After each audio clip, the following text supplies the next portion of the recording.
ఈ యొక్క బుధవారం దేవుని యొక్క వాక్యంలో నుండి కొన్ని తలంపులు మనం ధ్యానం చేసుకుందాం. గడిచిన వారాల్లో ప్రియులర బావులు అనే అంశాలను కొన్ని ధ్యానం చేసుకున్నాం. మీకు జ్ఞాపకం ఉంది, బావులు అనే అంశంలో 3 రకాల సందర్భాలు మనం జ్ఞాపకం చేసుకున్నాం కదండి. అందులో 2, ఒకటి ఇసాకు బావులు, 2 బావులు. సాధారణంగా వాక్య వెలుగులో మనం బావులు అనే అంశాన్ని ధ్యానం చేశాం. అందులో 7 రకాల బావులు. అందులో సజీవుని బావి అనేది ఒక భాగంగా, మిగిలిన 6 బావులు రెండో భాగంగా ధ్యానం చేశాం. ఆ బావుల ద్వారా ఎన్నో ఆత్మీయ పాఠాలు మనం నేర్చుకున్నాము అనే సత్యాన్ని నేను నమ్ముతున్నాను. ఈరోజు మనం మరొక చిన్న అంశాన్ని ధ్యానం చేసుకుందాం స్వల్పంగా. రండి, కీర్తనల పుస్తకంలో నుండి ఒక చిన్న మాట, 42వ కీర్తన మొదటి వచనాన్ని చదువుకుందామా? 42వ కీర్తన మొదటి వచనం.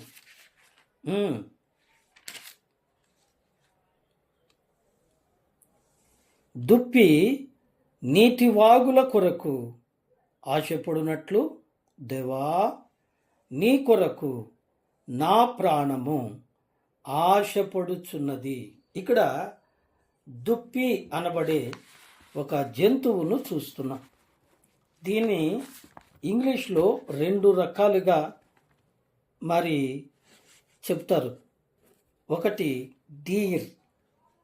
డీర్ అని, ఇంకొకటి స్టాజ్, స్టాజ్ అని. ప్రియులారా, ఇది జింక జాతికి సంబంధించింది. ఈ జాతిలో 350 రకాలు ఉన్నాయి. జింక జాతిలో 350 రకాలు ఉన్నాయి. ఇవి జింకలు లేదా దుప్పులు.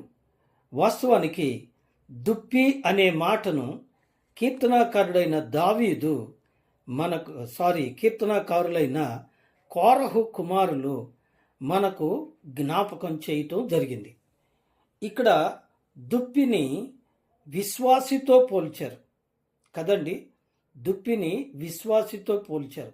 అందుకని ఇక్కడ అంటున్నాడు, దుప్పి నీటి వాగుల కొరకు ఎలా ఆశపడుతుందో, ఏమండి, దుప్పిలాగా నేను నీ కొరకు ఆశపడ్డాను ప్రభువా అంటున్నాడు.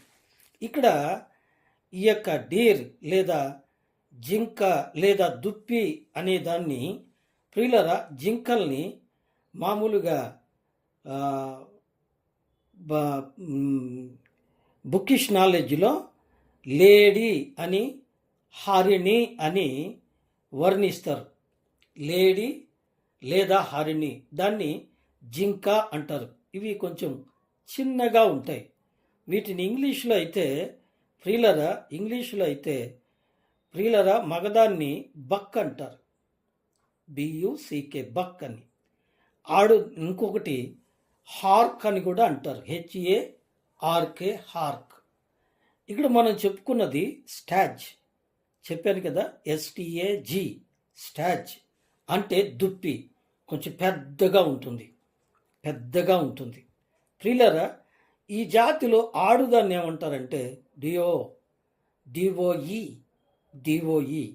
ఇంకొక పేరు హైండ్, HIND, హైండ్ అంటారు. అలాగే లేడి పిల్లల్ని ఏమంటారంటే ఫాన్, FAWN, ఫాన్ అంటారు కదండి. నిజమే. ఇంకా తర్వాత జింకలు ఒక గుంపుగా ఉన్నాయనుకోండి. వాస్తవానికైతే జింకలు, ఏమండి, ఈ దుప్పులు ఇట్లాంటివి గుంపులుగా ఉంటాయి. ఈ గుంపును ఏమంటారంటే హర్డ్, HERD, హర్డ్ అంటారు. ప్రియులారా, ఇవి వీటి యొక్క సమాచారం. ఇందులో దుప్పి చాలా బలంగా ఉంటుంది. అది కాదు, దాని తల మీద చెట్టు కొమ్మల్లాంటి పెద్ద కొమ్ములు ఉంటాయి, రెండు వైపులా ఉంటాయి. ఈ కొమ్ములు ప్రియులరా మగజాతికే ఉంటాయి, అంటే మగదుప్పులకు మాత్రమే ఉంటాయి. అయితే క్యారిబో, రెయిన్ డీర్ అనే రెండు జాతులకు మాత్రం ఆడదుప్పులకు కూడా కొమ్ములు ఉంటాయి, కాకపోతే అవి చాలా చిన్నగా ఉంటాయి. ఏమండి, ఇక్కడ కొమ్ములు దేనికి సూచన? కొమ్ములు ఔన్నత్యానికి సూచన. అందుకే నీ కృపచేత మా కొమ్ము హెచ్చించబడింది అంటాడు కీర్తనకారుడు. కాబట్టి కొమ్ము హెచ్చింపుకు కూడా సూచన. అలాగైతే ఈ కొమ్ములు మగదానికి ఎక్కువగా ఉంటాయి, పెద్దగా ఉంటాయి. ఇవి ప్రియ దేవుని బిడ్డలారా, ఈ మగదానికి పుట్టేటప్పుడు, అవి మొట్టమొదటిగా పుట్టినప్పుడు వీటి తల మీద ఫెడికిల్ అనే స్థానం నుంచి ఇవి పెద్ద అవుతాయి. తరువాత ఆ కొమ్ములు పెరిగే కొద్దీ వాటి మీద ప్రియులరా మరి వెల్వెట్ అనే చర్మం లాంటిది ఉంటుంది. దానివల్ల అవి మెత్తగా స్మూత్గా ఉంటాయి. అవి శాంతం పెరిగిన తర్వాత ఈ పై చర్మం రాలిపోతుంది. అప్పుడు అవి ఏమండి మెత్తదనాన్ని కోల్పోతాయి, ఎండిపోయిన ఎముకల్లాగా ఉంటాయి.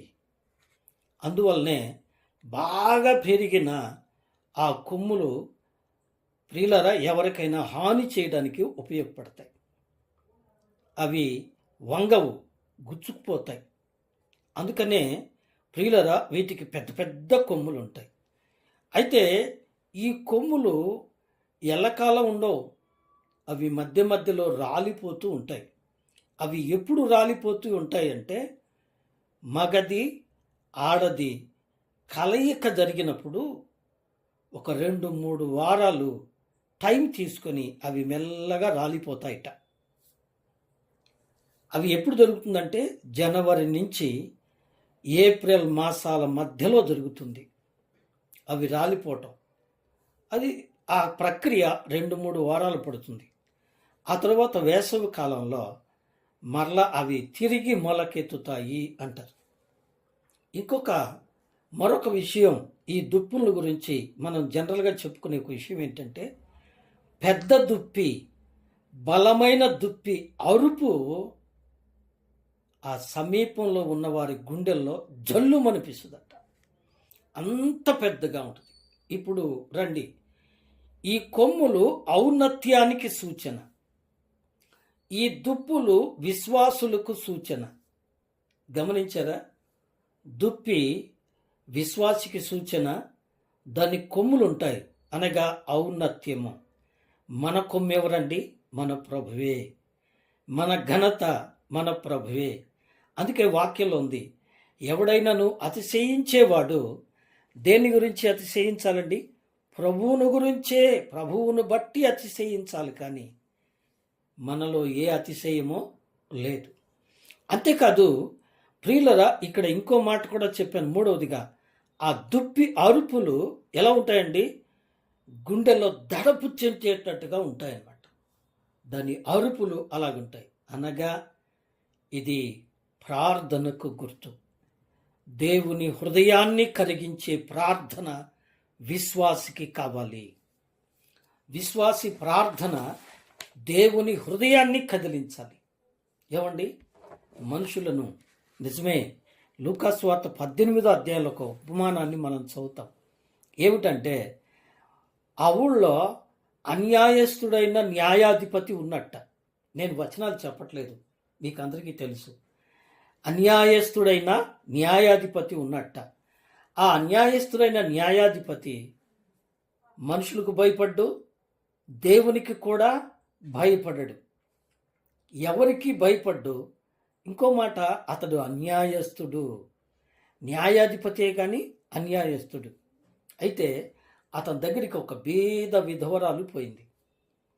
ఆమె వెళ్ళి అతన్ని గోజాడుతుంది అని వ్రాశారు అక్కడ. ప్రతిదినం వెళుతుందట, బ్రతిమలాడుతుంది, నాకును నా ప్రతివాదికిని న్యాయము తీర్చుము అని. ప్రియులారా, అలా అడుగుతూ ఉంటే ఎన్నిసార్లు అడిగినా కానీ ఆ న్యాయాధిపతి ఒప్పట్లా, న్యాయం తీర్చట్లా, ఈమెకి సహాయమో చేయట్లా. అయినప్పటికీ కూడా ప్రియ దేవుని బిడ్డలారా, ఈ యొక్క విధవరాలు సహనాన్ని కోల్పోలేదు. ఏం చేసింది చెప్పండి? అతని మనసు కరిగేంత వరకు అతనికి ఏమనిపించింది? ఈ విధవరాలు పదే పదే వచ్చి నన్ను గోజాడకుండునట్లు. కదండి, చాలా గొప్ప మాట. ఆయన ఏమంటున్నాడు? ఏమో పదే పదే వచ్చి నన్ను గోజాడుతుంది అంటే ఆ న్యాయాధిపతి రాతి గుండె కరిగిపోయింది కదండి.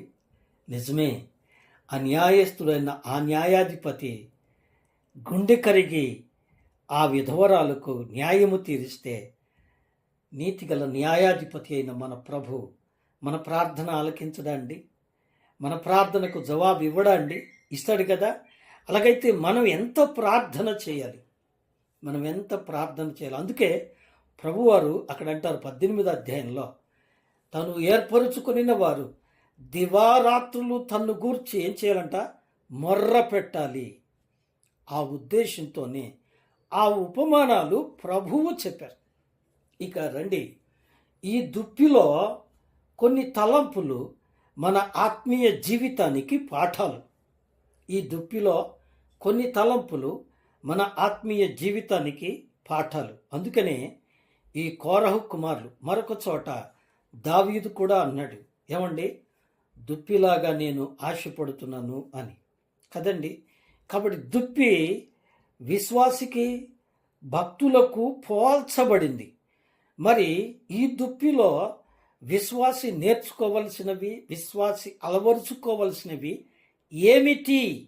ఈ మాటలు మనం పరిశుద్ధ గ్రంథంలో నుంచి మనం జ్ఞాపకం చేసుకుందాం.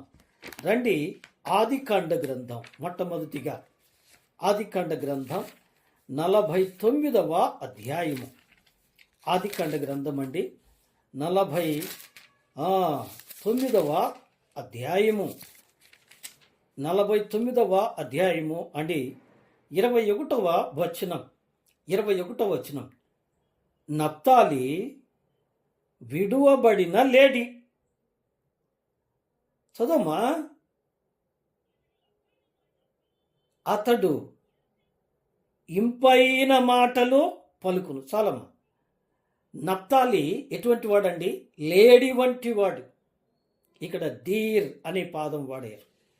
ఏమండి అంటే జింక లాంటి వాడు. ఇతనుకున్న మంచి లక్షణం ఏంటంటే అతడు ఇంపైన మాటలు పలుకుతాట. విశ్వాసి మాటలు ఎలా ఉండాలి చెప్పండి? ఇంపుగా ఉండాలి. ఇంకో మాట చూద్దాం. సామెతల గ్రంథం, సామెతల పుస్తకం అండి. సామెతల పుస్తకం 27వ అధ్యాయము. సామెతల పుస్తకం 27వ అధ్యాయము.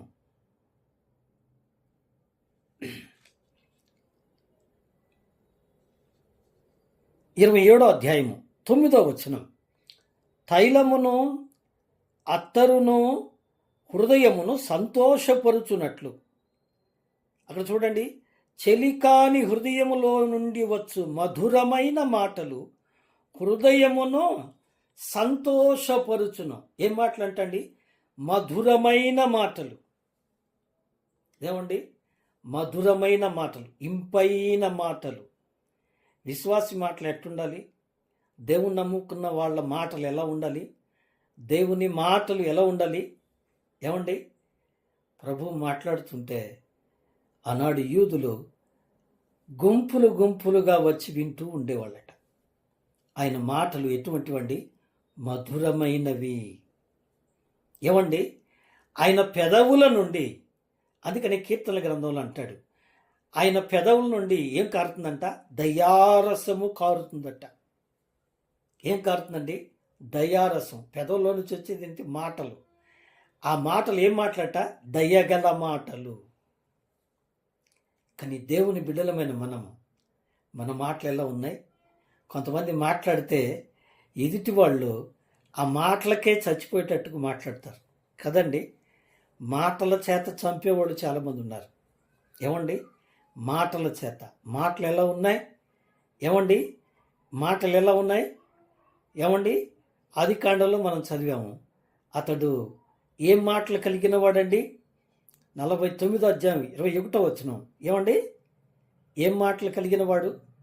ఇంపైన మాటలు కలిగినవాడు. ఏమండి? ఇక్కడ అంటున్నాడు మధురమైన మాటలు, ఎదుటి వారికి హృదయాన్ని చల్లబరిచే మాటలు, అంతేగాని రెచ్చగొట్టే మాటలు కాదు, గొడవలు పెట్టే మాటలు కాదు. ఏమండి? ఆయన మాట్లాడుతుంటే, ప్రభువు మాట్లాడుతుంటే ఏమండి, అనేక మంది హృదయాలు తెప్పరిల్లినాయట. ఆయన మాటలు తెప్పరిల్లినాయి. అలాగైతే విశ్వాసివైన నీవు మాట్లాడుతున్నప్పుడు నీ మాటలు ఎలా ఉండాలండి? హృదయాన్ని తెప్పరిల్లజేసేవిగా ఉండాలి. ఈ భాగంలో చివరి మాట చూడండి. కొలసీలకు రాసిన పత్రిక 4వ అధ్యాయము చదువు 6వ వాక్యం. కొలసీ పత్రిక ప్రతి మనిషినికి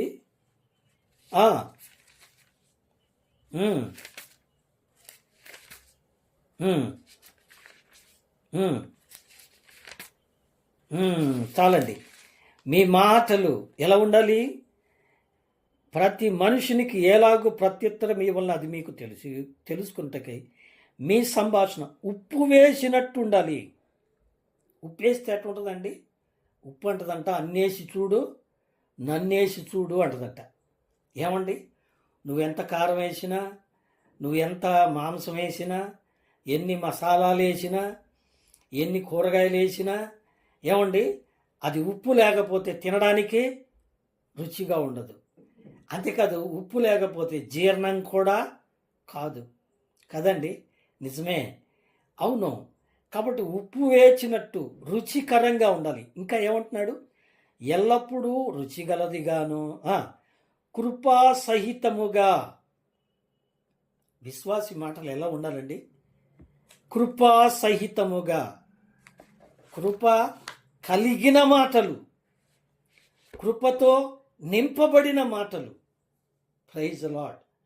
ఏమండి? అవును, లేడి మాటలు ఏమండి ఇంపైనవి. దాని యొక్క అరుపులు, అసలు లేడీని చూస్తేనే పిల్లలు చాలా ఉత్సాహంగా ఉంటారు కదండి. చూడటానికి దగ్గరికి వెళ్తారు కావాలని, భయపడరు. ఎందుకంటే అందంగా ఉంటుంది. దాని యొక్క అరుపు కూడా ఏమండి అరిచినట్టు నేను ఎప్పుడు వినలేదు అవి కదండి. చాలా కానీ వాక్య ప్రకారం మనకు నేర్పే పాఠం ఏంటంటే ప్రియులారా, ఇక్కడ ఆదికాండంలో మనం చెప్పుకున్న మాట ఏం మాట అండి? 21వ వచనంలో ఏం చెప్పుకున్నాం? నప్తాలి ఏమండి లేడి వంటి వాడట.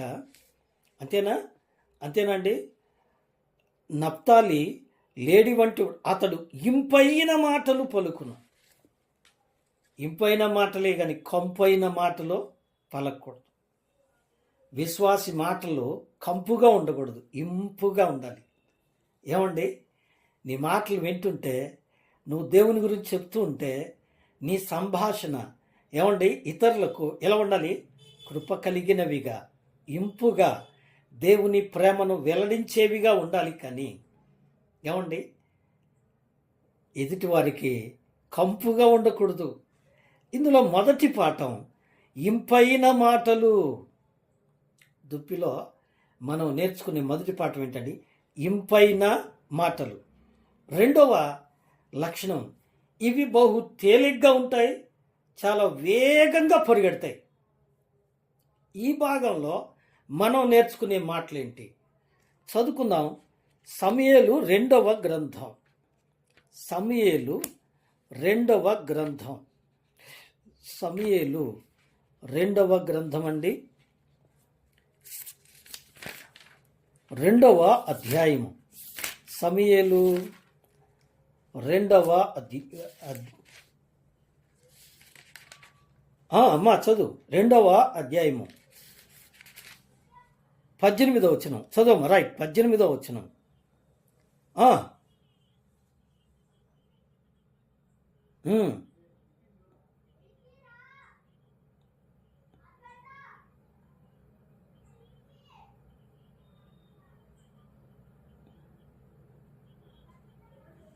చాలండి. ఆషాహేలు అడవి లేడంత తేలిగ్గా పరిగెడతాడట. ఆషాహేలు దేనికి పరిగెడుతున్నాడు? దేవుని పని కొరకై పరిగెడుతున్నాడు. దేవుని పిల్లలమైన మనం కూడా దేవుని పని కొరకై పరిగెత్తాలి. ఆ ముసలాళ్ళు ఏమండి, నేను 65 ఏళ్ళలోని నేను పరిగెట్టగలనా? లేదు కదా. కానీ పరిగెట్టాలి. ఎలాగూ? ప్రార్థనకు వెనకడకూడదు, దేవుని పనికి వెనకడకూడదు. దేవునికి ఏది చేయాలన్నా కానీ దేవుని విషయంలో పరుగెత్తే వారంగా ఉండాలి. ఇంకో మాట, అపోస్తుల కార్యముల గ్రంథంలో మనం ఇలా చదువుతాం కదండి. అపోస్తుల కార్యముల గ్రంథం 8వ అధ్యాయము 29వ వచనంలో పరిశుద్ధాత్మ ఫిలిప్పుతో మాట్లాడుతున్నారు. ఏమంటున్నారు? పరిగెత్తు, నీవు వెళ్ళి ఆ రథాన్ని కలుసుకో. ఏమండి, రథానికి ఏముంటాయి? గుర్రాలు ఉంటాయి. గుర్రాలతో మనిషి పరిగెత్తగలడా? పరిశుద్ధాత్మ చెప్పారు, వెళ్ళు, నీవు త్వరగా వెళ్ళి ఆ గుర్రాలతో వెళుతున్న ఆ యొక్క రథాన్ని కలుసుకో అని చెప్పగానే పరుగెత్తిపోయాను. దేవుని పనికి పరుగెత్తే వాళ్ళంగా లేదా ముందుండే వాళ్ళంగా ఉండాలి. ఏమండి, నేను ప్రతి ఉదయకాలం మీకులాగే నాకు కూడా కాన్ఫిడెన్స్ ఉందండి.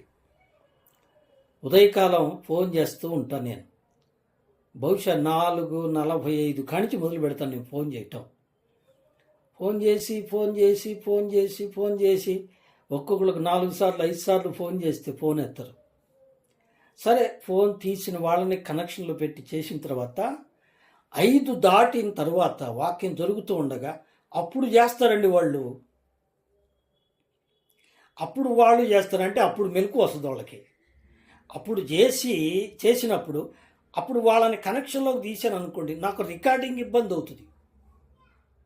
రికార్డింగ్ మధ్యలో కట్ అయిపోద్ది. కాల్ మధ్యలో వేరే కాల్ కనెక్ట్ చేస్తే రికార్డింగ్ కట్ అయిపోతుంది. ఏం చేయాలి?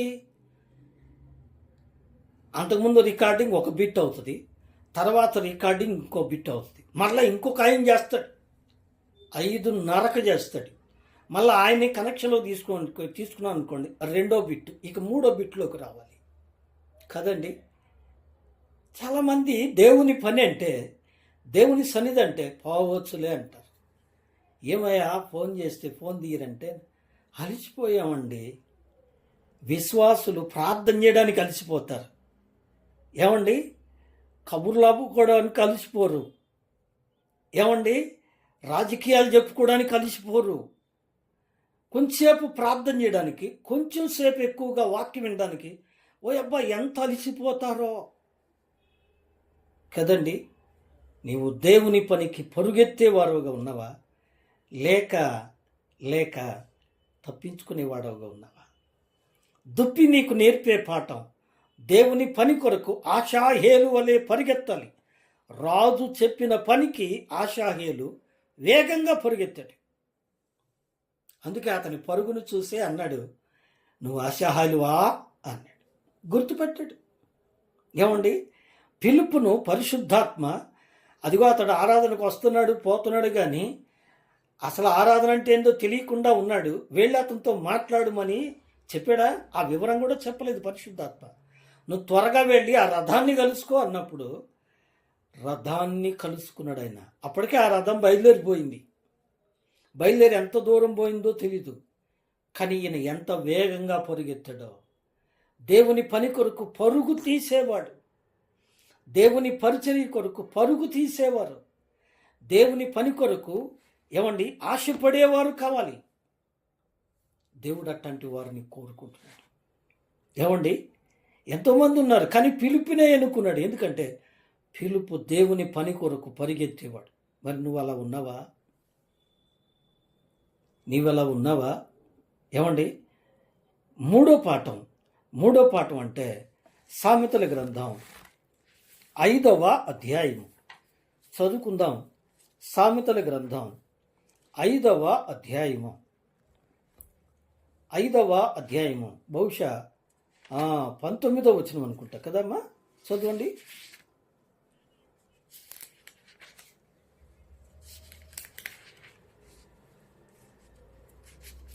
ఎస్, 19వ వచనం. ఆమె అతి ప్రియమైన లేడి, అందమైన దుప్పి. ఆమె రొమ్ముల వలన నీవు ఎల్లప్పుడూ తృప్తి నొందుచుందువు. ఏమండి? తృప్తి నొందుచుందువు, తృప్తిపరిచే అనుభవం, ఇతరులను తృప్తిపరిచే అనుభవం. ప్రియులారా, దేవుడి దయ వలన మీతో సావాసం చేసిన దగ్గర నుంచి నాకు ఫోన్ కాల్స్ ఎక్కువైనాయి. ఒక్కొక్కళ్ళు అయితే దినానికి 3 మార్లు ఫోన్ చేసి మరీ ప్రార్థన చేయించుకుంటారు. ఉదయం చేస్తారు, మధ్యాహ్నం చేస్తారు, సాయంత్రం చేస్తారు. మాకు ఈ ఆరోగ్యం బాగాలేదండి, మాకు ఇలా ఉందండి, ప్రార్థన చేస్తారు. వారు ప్రార్థించినప్పుడు వారు తృప్తిపడు విధంగా ఓపికతో ప్రార్థన చేయటం ఏమండి మీ సావాసం ద్వారా నేను ప్రారంభించాను. నిజమే దేవుని బిడ్డలారా, దేవుని సన్నిధానంలో మనము తృప్తిపరచే వారంగా ఉన్నామా? ఏమండి? ద్వితీయోపదేశకాండం 33వ అధ్యాయము 23వ వచనంలో ఏమండి, ఇక్కడ నఫ్తాలి కటాక్షము చేత తృప్తి నొందెను అని రాయబడింది. నఫ్తాలి కటాక్షము చేత ఎటువంటి వాడట? తృప్తి నొందెను.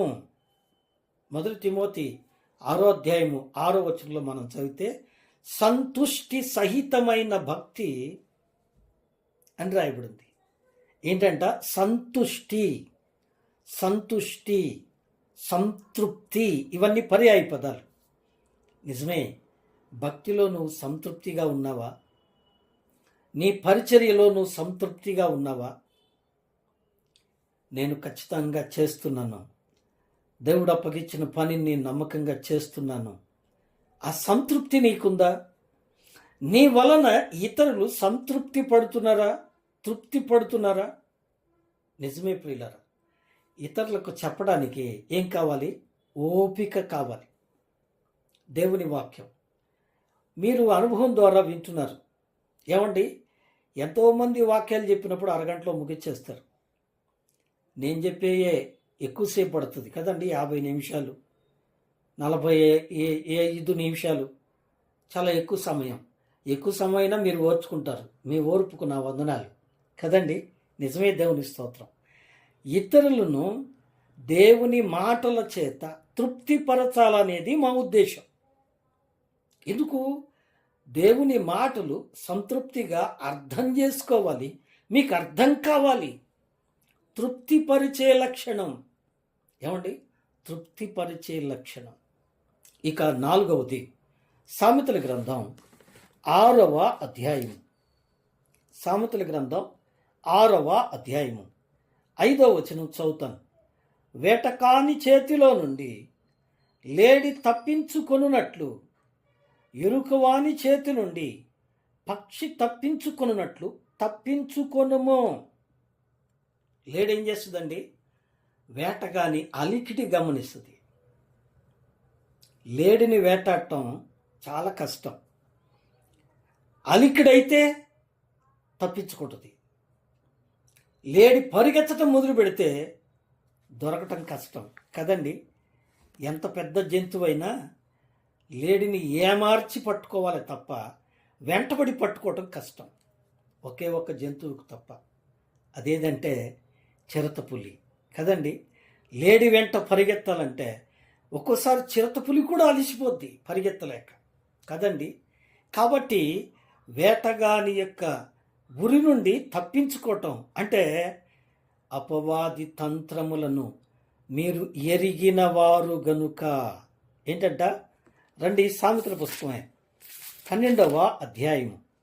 సామెతల పుస్తకం అండి, 12వ అధ్యాయము 13వ వచనం, 2వ లైన్. నీతిమంతుడు ఆపద నుండి తప్పించుకొనును. నీతిమంతుడు దేన్ని తప్పించుకుంటాడట? ఆపద నుండి తప్పించుకొనును. దేవుని బిడ్డలు మనం ఆపద నుండి తప్పించుకోవాలి. మనకు ఆపద కలిగించేవాడు ఎవడు? అపవాది. భక్త పేతురు అన్నాడు, మీ విరోధైన అపవాది గర్జించు సింహం వలె ఎవరిని మింగుదునా అని వెతుకుచూ తిరుగులాడుచున్నాడు. కాబట్టి మీరు అపవాది తంత్రములను ఎరిగిన వారు గనుక అందులో చిక్కుకోవద్దు. లేడి శత్రువు అలికిడి గమనిస్తుంది. ఏమండి, అందుకని యేసు ప్రభువారు గెత్సెమనే తోటలో శిష్యులకు నేర్పిన మాట ఏం చెప్పండి? వచనం చదివించాలా? అక్కర్లేదు కదా. ఏం చదువుతామంటే మీరు శోధనలో ప్రవేశించకుండునట్లు మెలకువగా ఉండి ప్రార్థన చేయుడి. ప్రవేశించిన తర్వాత కాదు. ఏమంటే చేతులు గాలినాక ఆకులు పట్టుకొని ప్రయోజనము లేదు అంటారు పెద్దవాళ్ళు. అయితే మన ప్రభు ఆపదలో ఉన్న రక్షించే సమర్థుడు కాదంటం లేదు.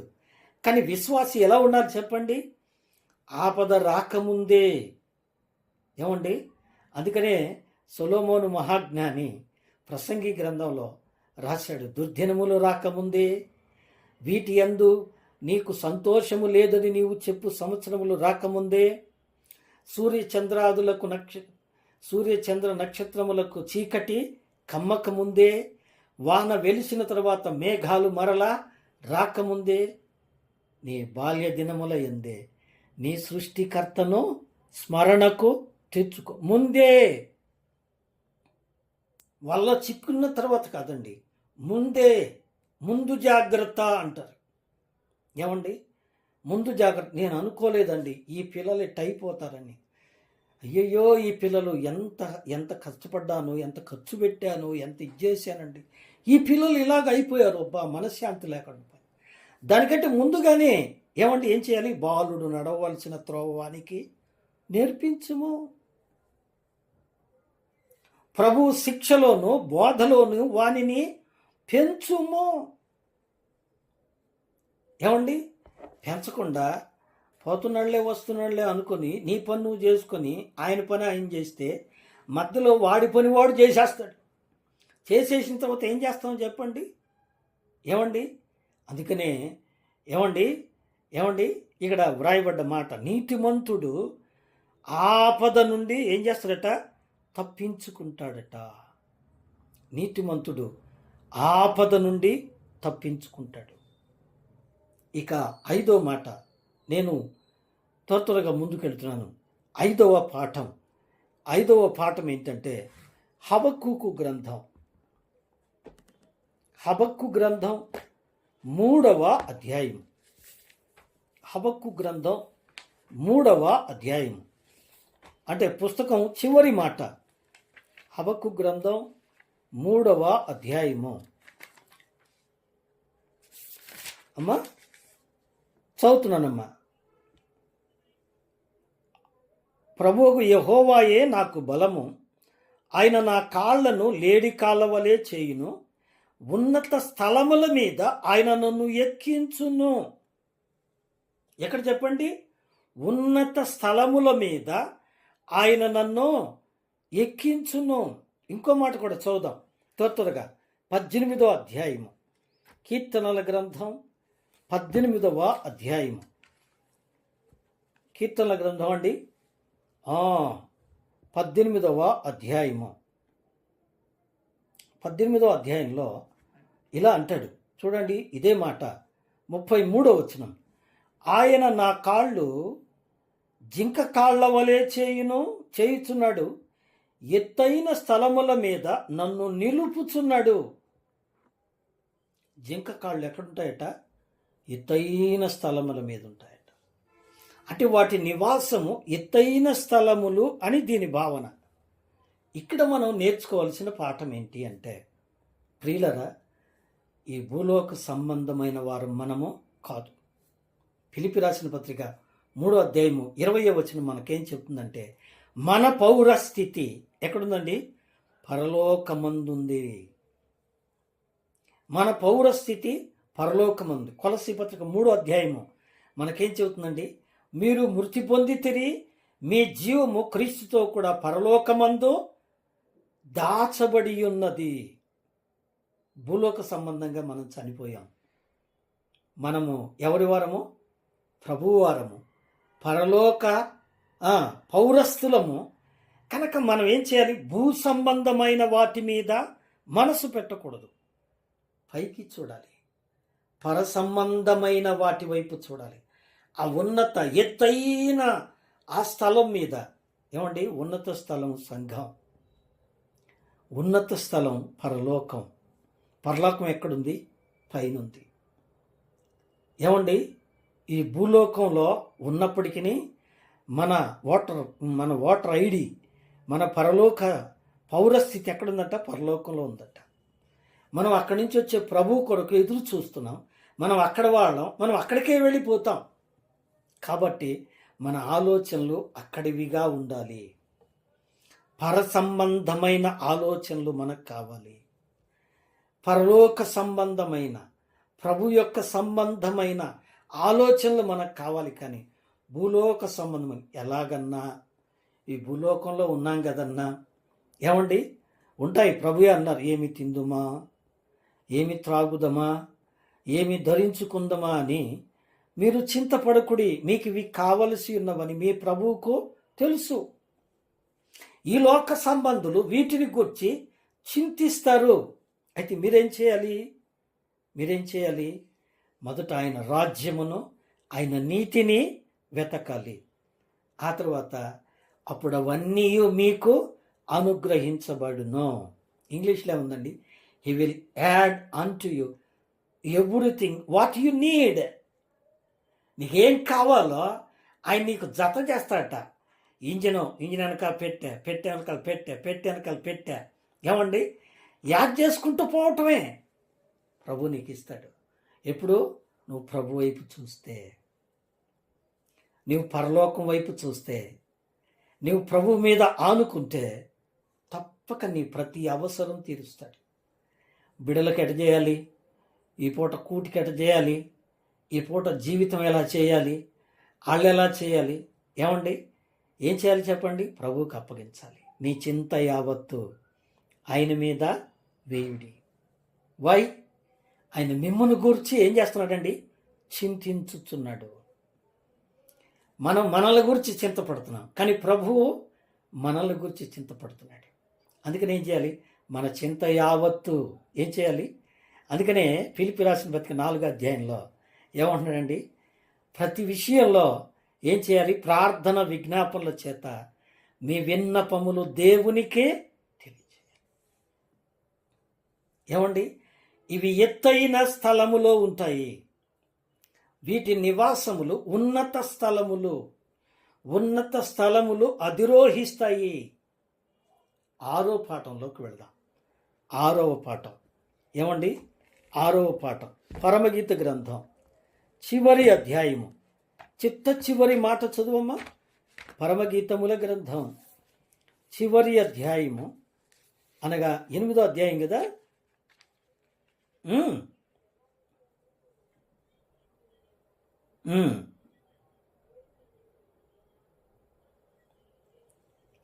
చివరి లైన్ చాలండి నాకు. గంతులు వేయు పర్వతముల మీద గంతులు వేయు లేడి పిల్లవలే ఉండును. ఈ లేడి పిల్లలు ఎక్కడుంటాయట? పర్వతాల మీద ఉంటాయి, ఎత్తైన కొండల మీద ఉంటాయి. తరువాత అవి ఏం చేస్తాయండి? గంతులు వేస్తాయి. గంతులు ఎప్పుడు వస్తాయండి? సంతోషంగా ఉన్నప్పుడు వస్తాయి. ఏమండి? మలాకి 4:2లో కూడా అంటాడు కదా, మీరు బలిసిన లేగదూడ వలె గంతులు వేయుదురు అంటారు కదండి. సంతోషంగా ఉన్నప్పుడే గంతులు వస్తాయి. అందుకని ఫిలిప్పీ 4:4లో అంటాడు, సంతోషించుడి, మరలా చెప్పుదును, ఆనందించుడి. ఏమండి? ఈ ఆనందించటం అనే ఈ యొక్క భావన ఎప్పుడు వస్తుంది? మనకు చింత లేనప్పుడు. చింత లేనిది ఎవరికి? ప్రతి ఒక్కళ్ళకు ఉన్నాయి. మీకుంది, నాకుంది. ఎన్నో సమస్యలు ఉన్నాయి. కానీ వీటన్నిటిని ఏం చేయాలండి? కాస్ట్ దై ఆల్ బర్డన్స్ అంటూ లార్డ్. ఎప్పుడైతే నువ్వు దేవుని మీద నీ భారం అంతా వేసేస్తావో, నా ప్రభువు ఉన్నాడు, ఐఎమ్ సో హ్యాపీ, నా ప్రభువు చూసుకుంటాడు అనగలవా? అనగల వాళ్ళు ఒకసారి గుండె మీద చేసుకోండి. నా ప్రభువు చూసుకుంటాడు, నా అక్కర్లన్నీ ప్రభువు చూసుకుంటాడు, నాకు ఇబ్బంది లేదు అనలేకపోతున్నావు కదా. ఎందుకంటే ఎప్పుడు ఆలోచనే. ఏమండి? ఎప్పుడూ ఆలోచించొద్దు, దిగులు పడొద్దు, చింతపడొద్దు. ఎందుకంటే ప్రభువు ఉన్నాడు. ఈ సందర్భంలో మీకు ఇదివరకు జ్ఞాపకం చేసిన మరొక అదే మాట జ్ఞాపకం చేస్తా. ఒక దైవ సేవకుడు, పేరేంటో మీకు తెలుసు. ఏమండి? లూథర్ గారు కదా. ఏమండి? ఆయన కూర్చొని ఆలోచిస్తా దిగులు పడుతూ ఉన్నాడట. సేవా పరిచర్య ఏం చేయాలి?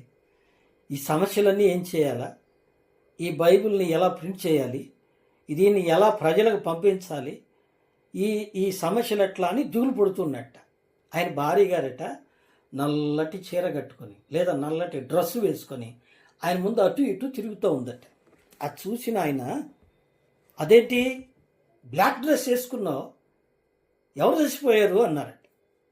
అంటే ఆమె వెంటనే అందంట, యేసయ్య చనిపోయాడండి అని. వాట్? యేసయ్య చనిపోవటం ఏంటి? ఆయన సజీవుడు కదా. ఎస్, ఆయన సజీవుడు అయితే నువ్వెందుకు దిగులు పడుతున్నావు? నీవెందుకు దిగులు పడుతున్నావు? Why you are feeling so sorrow? నీ ప్రభువు లేడా? నీ ప్రభువు నీతో ఉన్నాడు కదా. అది ఎంత కష్టమైనా మనుషులకు అసాధ్యమే, కానీ దేవునికి సమస్తమో సాధ్యమే. నీ పరిస్థితి ఏదైనప్పటికీ, నీకున్న సమస్య ఏదైనప్పటికీ నీ చింతను తీర్చగల సమర్థుడు నీ ప్రభువు కాదా? లేడి పిల్ల వలె, దుప్పి వలె ఏం చేయాలి చెప్పండి? గంతులు వేయాలి. ముగించుకుందామా? చిట్ట చివరి మాట మనం వాక్యంలో చదివాం. 42వ కీర్తన 1వ వచనంలో, దుప్పి నీటి వాగుల కొరకు ఆశపడునట్లు దేవా నేను నీ కొరకు ఆశపడుతున్నాను. ఏమండి? ఇప్పుడు చదువుదాం 63వ కీర్తన. చూడండి 63వ కీర్తన చూద్దామా? మనం ముగించుకోవాలి, సమయం అయింది. ఏమండి? 2వ వచనం, నీ బలమును నీ ప్రభావమును చూడవలెనని పరిశుద్ధాలయమందు నేనెంత ఆశతో నీ తట్టు కనిపెట్టుచున్నాను. నీళ్లు లేక ఎండి ఉన్న దేశమందు నా ప్రాణము నీ కొరకు తృష్ణగొనియున్నది. నీ మీద ఆశ చేత నిన్ను చూడవలనని నా శరీరము కృంగియున్నది. దేని గురించి ఆశ? దుప్పి నీళ్ల కొరకు ఆశపడుతుందట, నీటి వాగుల కొరకు ఆశపడుతుందట. నీరు దేవుని వాక్యానికి సాదృశ్యం. యోహాను సువార్త 1:1 వచ్చిన, ఆది యందు వాక్యం ఉండెను, వాక్యము దేవుని యొద్ద ఉండెను, వాక్యము దేవుడై ఉండెను. వాక్యమైన దేవుని కొరకు కీర్తనాకారుడు ఆశపడుతున్నాడు. నిన్ను చూడాలయ్యా. ఇంకా కొన్ని మాటలు కూడా నేను మీ గమనంలోనికి తీసుకొస్తాను. ఇంకా కొన్ని మాటలు కూడా.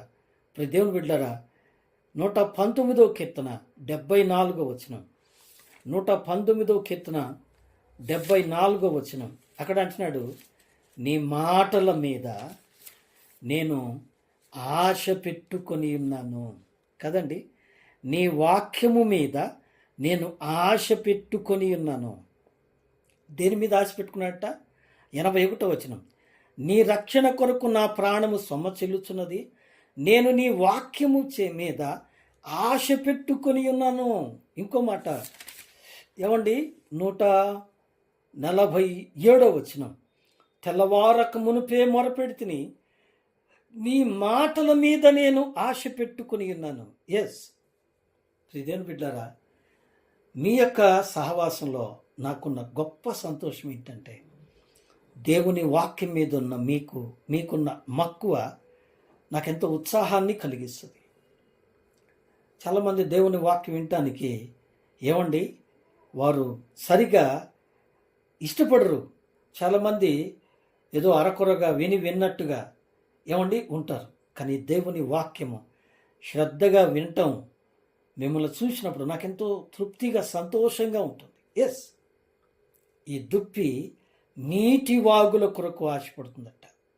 నీటి వాగులు, నీటితో నింపబడిన వాక్కులు, దేవుని వాక్కుల కొరకు ఆశపడే వారంగా ఉండాలి. ఇంతకీ మనం దేని కొరకు ఆశపడుతున్నాం? ప్రియ దేవుని బిడ్డలారా, మనం దేని కొరకు ఆశపడుతున్నాం? ఏమండి, దేవుని వాక్యం మీద ఆశ పెట్టుకున్నామా? దేవుని మాటల కొరకు ఆశ పెట్టుకున్నామా? నిజమే, ప్రతిదినం దేవుని వాక్యం మనతో ఏం మాట్లాడుతుందో. నేను కూడా ఆశతో వాక్యం చెప్పేటప్పుడు రికార్డ్ చేసుకుంటాను. ఎందుకో తెలుసా అండి, నేను చెప్పినా దేవుని మాటలే. ఆ మాటలు నాతో ఏమైనా మాట్లాడతాయేమో. మీకే కాదండి, నాతో కూడా దేవుడు మాట్లాడతాడు. అందుకోసం ఆ దేవుని మాటల కొరకు ఆశతో నేను మరలా వింటాను. అందుకే ప్రియులారా, సుధీర్ గారిని ఒకసారి అడుగుతాను, ఆయన కోప్పడతారేమో.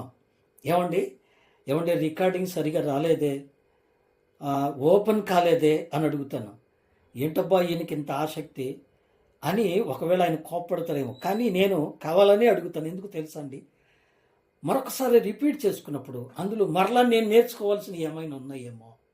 ఎస్, దేవుని మాటలు ఏంటివట, మనుషుడు రొట్టె వలన మాత్రమే కాదు కానీ నా దేవుని నోట నుండి వచ్చు ప్రతి మాట వలన బ్రతుకును అని ప్రభువారు చెప్పారు.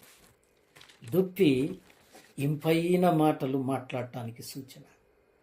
దుప్పి వేగంగా పరుగెత్తడానికి సూచన. దుప్పి సంతృప్తి కలిగించడానికి సూచన. దుప్పి ఉరిలో నుంచి తప్పించుకోవడానికి సూచన. దుప్పి ఉన్నత స్థలములను అధిరోహించు ఉన్నత స్థితికి సూచన. దుప్పి సంతోషానికి సూచన, గంతులు వేస్తుంది. దుప్పి నీటి కొరకు ఆశపడినట్లు విశ్వాసి దేవుని వాక్యం కొరకు ఆశపడాలి. అలాగైతే ప్రియ స్నేహితుడా, సోదరి, మనం దేని కొరకు ఆశపడుతున్నాం?